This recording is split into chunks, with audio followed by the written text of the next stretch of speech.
Stock மார்க்கெட்ல ஹெட்வின்ஸ் டெய்ல்வின்ஸ் அப்படின்ற two terminology use பண்ணுவாங்க.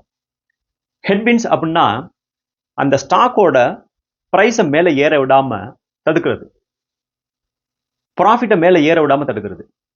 இப்போ ஃபார் எக்ஸாம்பிள் வந்து ஐடி செக்டர். ஐடி செக்டர்ல நிறைய பிரச்சனை இருக்குது.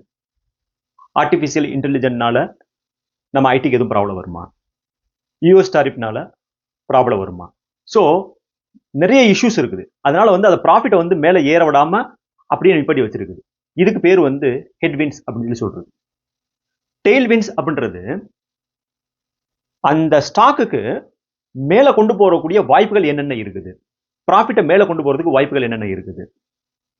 இப்போ ஜிஎஸ்டிக்கு முன்னாலே பார்த்தோம் அப்படின்னா ஜிஎஸ்டி ரேட் கட்டினால எந்தெந்த ஸ்டாக்குக்கு வந்து லாபம் அதிகம், ஏன்னா ஜிஎஸ்டி கம்மியாகும். ஜிஎஸ்டி கம்மியாச்சு அப்படின்னா நம்ம போய் பொருட்கள் அதிகமாக வாங்குவோம். அப்போ பொருட்கள் அதிகமாக வாங்கணும் அப்படின்னா அவங்களுடைய ப்ராஃபிட் அதிகமாகும். இப்போ ஆட்டோ செக்டர் பார்த்தீங்க அப்படின்னா ஜிஎஸ்டி கம்மியானால நம்ம வந்து அவங்களுடைய பொருள் வாங்க போகிறோம், அப்போ ப்ராஃபிட் அதிகமாகும். இந்த ஜிஎஸ்டி கம்மி பண்ணுறாங்க பார்த்தீங்களா, இதனால வந்து இந்த ஸ்டாக்குக்கு வந்து இது வந்து டெய்ல்விண்ட் அப்படின்னு சொல்லலாம்.